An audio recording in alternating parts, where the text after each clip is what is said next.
Hi, Tony DeWitt here, Missouri appellate attorney and a guy who likes to make the law make sense on YouTube.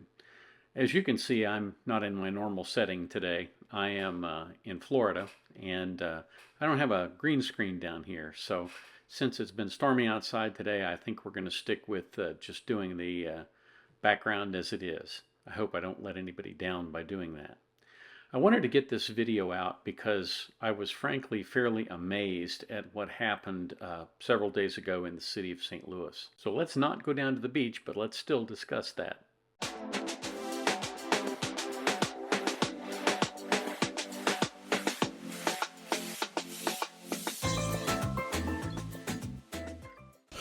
The Circuit Attorney Kim Gardner was served with a notice and order to show cause directing her or a designated Assistant Circuit Attorney to appear before this court on April 27, 2023 to show cause why she should not be held in contempt based on an alleged willful failure to appear in Division 22 on April 10th and April 24th.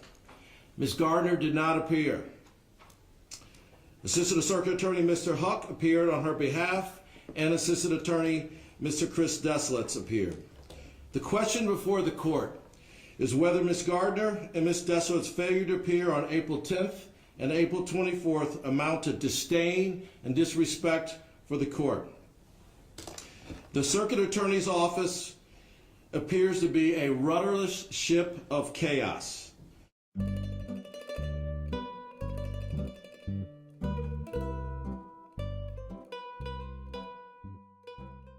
Ouch.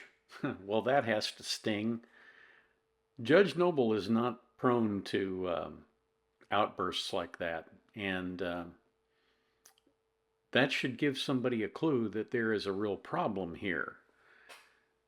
The fact of the matter is that murder cases are being dismissed because nobody's there to prosecute them, and that's certainly not a good thing for public safety. And you would think, particularly given the fact that the Attorney General is trying to oust her from that position, that she would redouble her efforts to make sure that things got done in a proper and timely manner, but apparently that hasn't happened.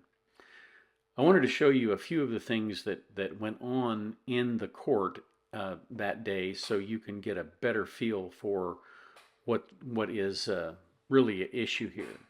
Before I do that, I want to preface it by saying something that I think most people probably understand intuitively. And that is, when you go into a court, you are in front of a judge, you are in effect, it's very much like being in church. You dress appropriately and you speak appropriately and you regard the judge with some degree of respect, and it's yes sir and no sir and that sort of thing.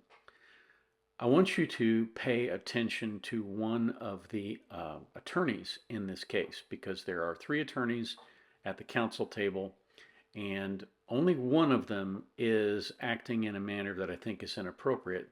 I want to see if you pick up on it before we get to the end of the video. And I'd appreciate it if you'd let me know if you think the same thing that I do, that this particular attorney was not being respectful to the court. So let's pick up when the judge starts the hearing, and we'll find out a little bit more about what's going on. And I represent Ms. Gardner as he responded to the order show. All right. Mr. Huck? Rob Huck, Assistant Circuit Attorney at the City of St. Louis Circuit Attorney's Office. I'm not here in an advocacy role, but simply as a party designation on behalf of the CAO. All right. Mr. Desilets?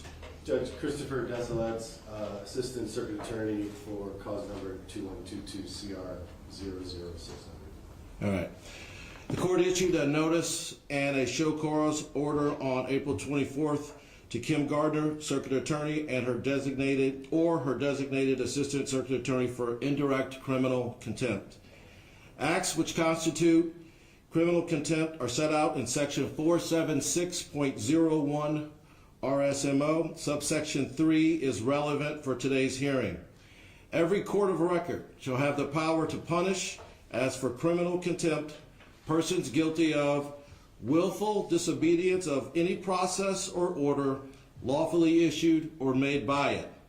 In addition to the grounds set out in the statute, other acts may be punished under the court's inherent power where such acts threaten the integrity, power, or dignity of the court. The question before the court is whether the actions of Kim Gardner and Chris Desolitz amount to disdain and disrespect for the court. Just so it's clear, the attorney on the far right as you watch the screen is the attorney for Kim Gardner. She has private counsel to represent her personally in this matter. The attorney in the middle, Rob Huck, is the person that is her designee. In other words, the person from the circuit attorney's office who's been designated to answer questions. And then the attorney on the far left is Chris Desolitz, who is the attorney who was actually assigned to these cases and failed to show up.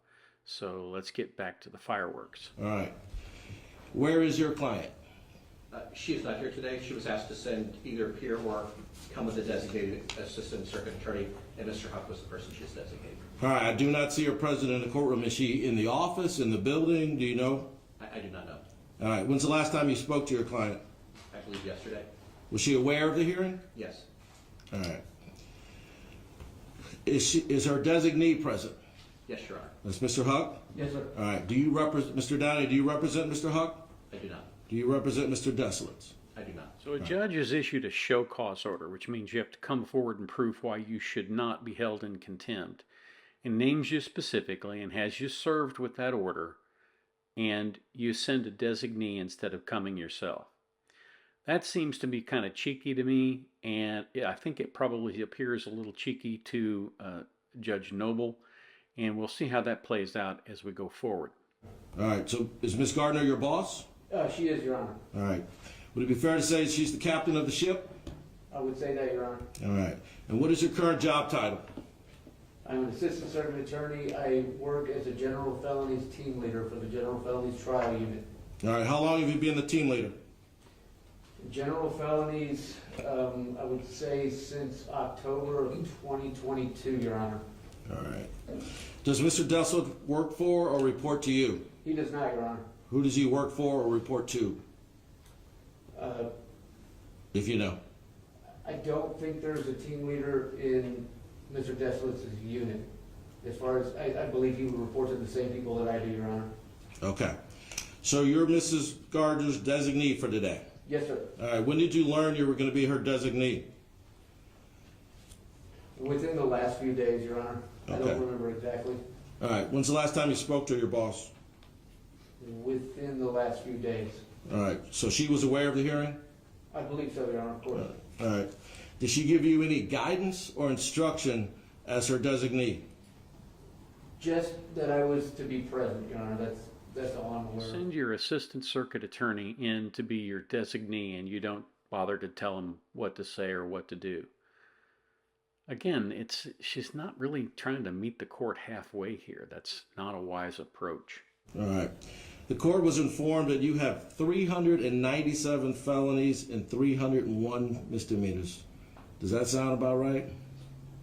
For me personally, Your Honor, Yep.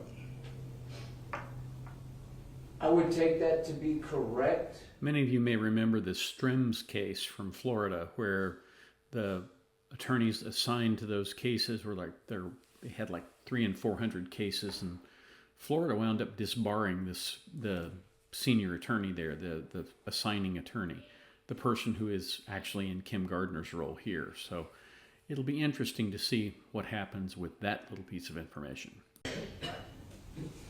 Are you personally aware of the alleged behavior, Mr. Desolitz, regarding the status hearing on April 24th? Only what was described to me, sir. And is this the same thing a few days ago? Yeah, within the last few days, Your Honor. All right. Have you investigated that behavior, alleged behavior? I have not, sir. And so I'm guessing you haven't taken any actions regarding that alleged behavior as well? That's correct, Your Honor. All right. All right, Mr. Desolitz, I got some questions for you. Yes, sir. All right. You entered on cause number 2122 CR 0060-1 on June 21st, correct? Here's Exhibit A, just to verify. I believe so, Your Honor. Thank you. Mr. Dust, can I ask you to scoot further to the well because Around the corner? Sure. yeah, Renee can't see you. All right, so you're the prosecutor of record, is that correct? Correct, sir. All right. And there's Exhibit B on the table. The victims invoked their rights on June 25th, is that correct? It seems to be, Judge. All right. And again, it says, as a victim of crime, I request to be present, to be informed in a timely manner of court dates and continuances. It does, Your Honor. All right. Was that done in this case? And if so, when? I cannot speak with specificity as to when and which times. I know that I have met with the folks referred to on the form. It's been a while now, in person and on the phone. But with specificity or about this particular hearing, I don't have any information about that. All right. I'm going to hand you Exhibit D. On October 17, 2022, this case was set for a plea on Monday, October 25th at 9:30 a.m. in Division 22, correct? Yes, sir. That's your signature, correct? It is. All right. Do you know if the victims were notified for the plea hearing? I can't say for sure about that date, Your Honor. All right. I'm going to hand you Exhibit E.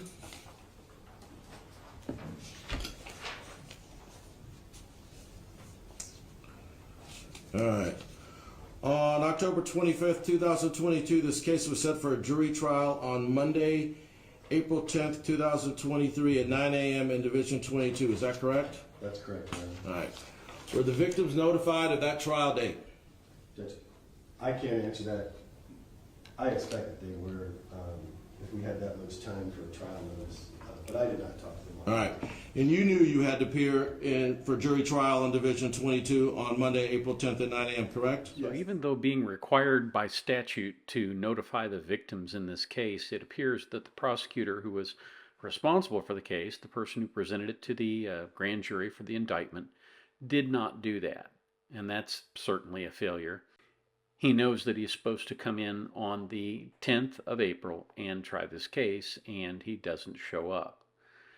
So the problem here is that the court is really irritated because this is not the first time. It's not the first case. And this has become a huge problem because it's just churning the criminal cases in the circuit. So we'll see a little bit later on what the judge has to say about that.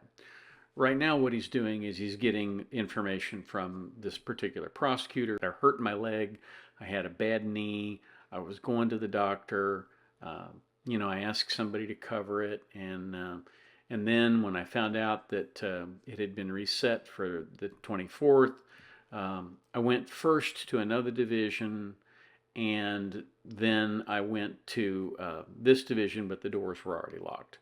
So that's where we'll pick up with the additional video. All right, I'm going to turn your attention to April 24th, which is on Exhibit F. Is that correct? Yes. All right. Where were you at 9:30 on April 24th? With Judge Rex Burleson in Division 10 of the Civil Courts Building of this circuit. All right, so you're saying at 9:30 you went to Division 10. I was there before 9:30. Yes, at 9:30 I was in Division 10 on multiple matters with Judge Burleson. All right, so is it fair to say that you made a conscious decision to go to Division 10 instead of Division 22? That's how I got there, Judge. All right. So what time did you I saw in your affidavit that you said you came and the door was closed. What time was that? Minutes after 10. Not sure how many. Did you notify the court prior to 9:30 of your inability to attend? As stated previously, Judge, I neglected to do that. Okay. Now, Mr. Deslitz, we've been working together for a long time. We have. All right. This isn't the first time you've been late to Division 22. Is that fair to say? It's fair to say that every lawyer is late to a division every day, unless he's unemployed. All right. I want you to say that again. Every lawyer is late to a division every day, unless he's unemployed. Would you like to qualify that? When you say every lawyer, are you referring to the entire Missouri bar, or are you referring, can you narrow that down? Sure. It's just sort of a a turn of phrase to acknowledge that every division in the circuit and in other circuits will set things at 9 o'clock, maybe 9:30. Some judges stagger. Almost everyone has more than one piece of business in a busy circuit. And so with the inability to be two places at once, we are in one place on time and the rest were not. My foul here, I beg the court's pardon, is not that I was late, but that I failed to let you know ahead of time, and that's the problem. So it's fair to say, in the past, when you've been late, the court has been, it's fair to say we've made numerous accommodations in the past. Is that fair to say? I would say, like every division, there are accommodations made every day for all of us practitioners, understanding we are in more than one place at a time, and this division makes those accommodations as well, yes. Routinely. I am not sure who told him the approach of, well, we're all busy and you just need to understand, was a good way to handle this with a judge who's already upset with you for not showing up. And not just showing up not once, but showing up multiple times. It's clear, as the judge recited, they have a history together and he isn't meeting the demands. We'll find out a little bit more about why that is in just a moment when we get to the judge's recitation of why he's doing what he's doing. So it's important, I think, to understand that the approach that is taken here by the assistant city's attorney is that, well, nothing bad's going to happen to me. I just, I'm late, but it's because everybody's late. Unless they're unemployed, everybody's late. So, no big deal. And I don't think he appreciates the gravity of the situation that he's in before this judge. And I think that is an exceptionally bad approach. It's not the one that I would take. I'd be down on my knees saying, Judge, I am sorry. I made a huge mistake. Please forgive me. It was not intentional. Whatever else I needed to say. But when he admitted that he made a conscious decision to go to another circuit, that was a bad idea. Ms. Gardner is the circuit attorney, and it is her duty to manage the caseload of each staff member.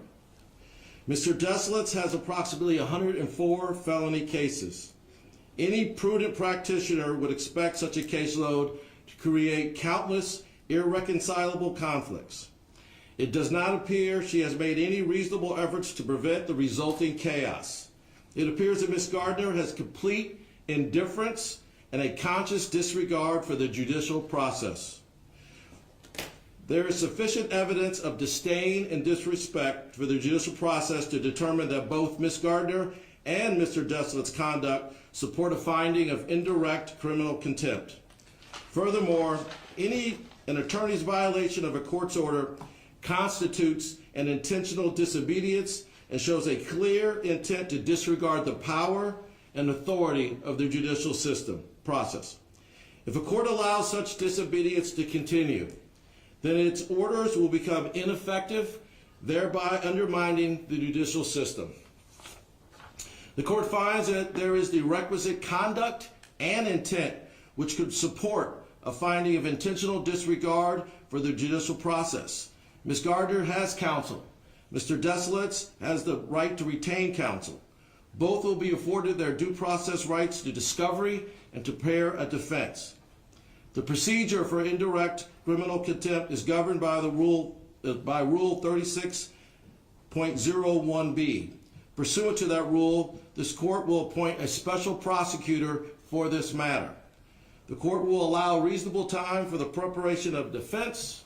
Accordingly, the court sets the matter for a hearing on Tuesday, May 30th, 2023 at 9:30 a.m. Well, I'm just guessing that on May 30th at 9 a.m., they are not going to miss that hearing date. And I would assume that people would be present personally on that date. This is an unusual situation to have a judge this angry about something but it's clear that the problem is not with the individual lawyers. The problem is with the fact that they don't have enough lawyers and they have way too much to do. And essentially, as one of these city prosecutors said last week, every day she faced a decision about whether to resign or whether to commit malpractice. And so finally she got to the point where she had to resign. This is certainly adding to Kim Gardner's troubles, and the way out of this situation is to start making noise about how you're going to fix the problem, not blaming your staff. Apparently, she does not understand that, and that is sad for her.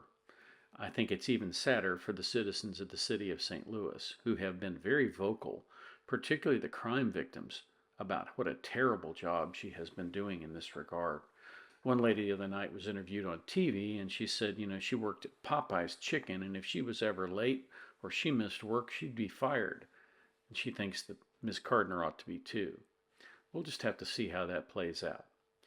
Well, that's what I have for you today. Hopefully you found this interesting and informative. And if you have a chance, I'd appreciate it if you would leave me a like or a comment.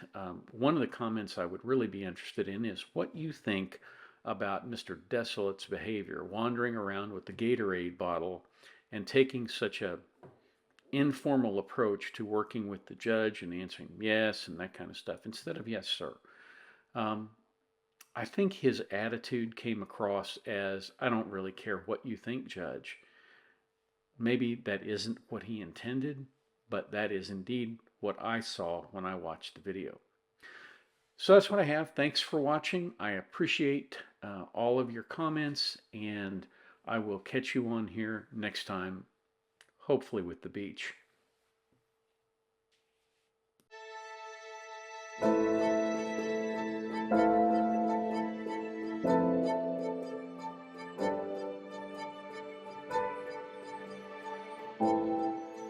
If you like this video, here are a few others you might try, and don't forget to subscribe. Have a terrific day, guys.